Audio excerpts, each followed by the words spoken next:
The boardroom went dead quiet as I clicked to the final slide. The numbers glowed across the screen, and I watched Karen's smug grin collapse into horror.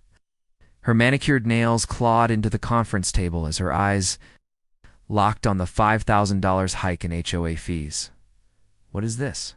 she screeched, her voice climbing like a fire alarm. "Who authorized this outrageous increase?" I straightened my tie and let the silence hang. "You did, Karen," I said calmly.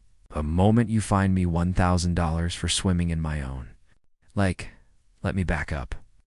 My name's David, and I've lived in Willow Creek Estates for 15 years.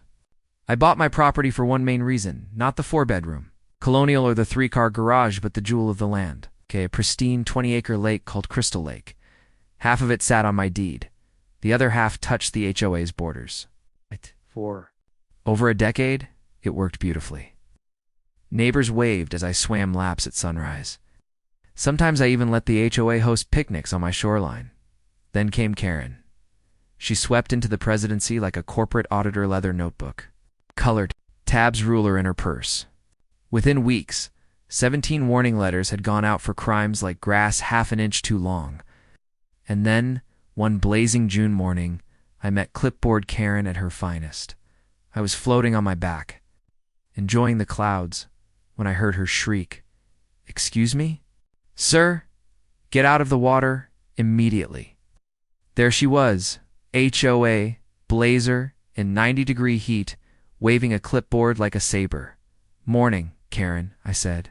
"Beautiful day for a swim. Swimming is strictly prohibited in community lakes." She barked, quoting HOA Regulation 7.3.9, double quotes.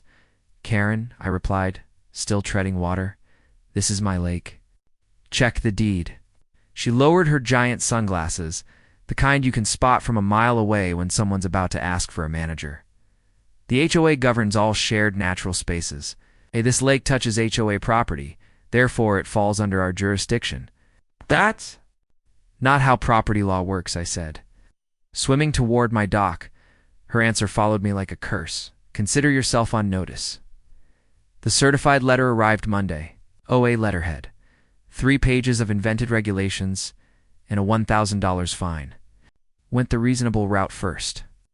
Copied my D80 water rights, even a letter from the previous HOA president confirming my ownership. Hand-delivered it to Karen's house.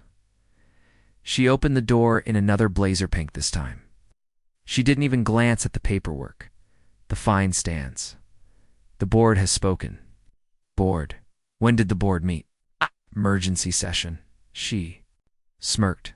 Translation: coffee with her 2 allies at Starbucks. From then on, the harassment was daily. More letters. Complaints to the city. Rumors I was opening a water park.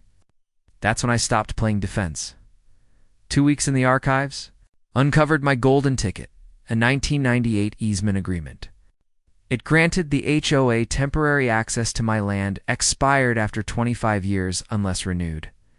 It was now 2024. Nobody had renewed it, which meant every picnic, every truck, every community event on my beach for the last 6 months was technically trespassing. When I told my lawyer, he actually laughed. "So she'll find you for using your property while her HOA's been illegally using yours. Oh, this will be fun." At the next board meeting, Karen was in her element, gavel in hand. Strict Robert's rules, smug as ever. I waited for public comments. When my name was called, I stood with my own leather folder. "Madame President," I began formally. "I'd like to discuss the HOA's expired easement agreement with my property." The room froze.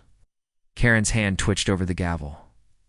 "The HOA's legal access to Crystal Lake's Northern Beach and Maintenance Road expired 6 months ago. Tolerated the trespassing, but recent events require a new arrangement." Her face drained of color. "This is absurd. I've used that access for decades, without authorization," I said smoothly, sliding copies to each board member. "My attorney has prepared a new lease. The rate is very reasonable, $5,000 a year." The gasp was audible. Coffee cup hit the floor. $5,000. "That's extortion," she shrieked. "That's market rate," I countered. 3 real estate agents confirmed it. You're welcome to decline, though the community will lose their beach and maintenance access entirely. Whispers erupted.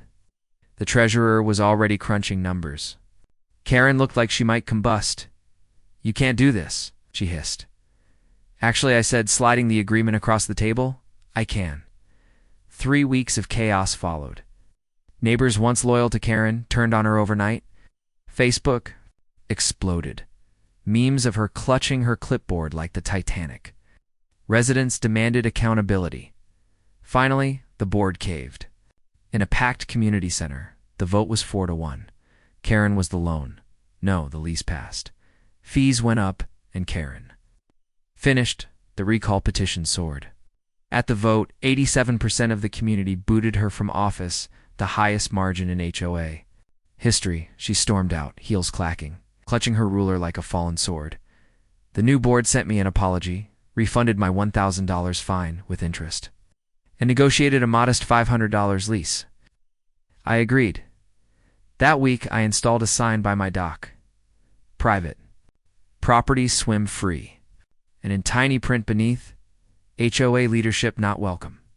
Word is, Karen put her house up for sale, moved 3 counties over. Somewhere another HOA board has no idea what's coming.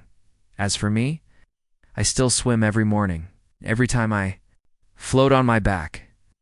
I think of that moment in the boardroom, Karen's face frozen in shock.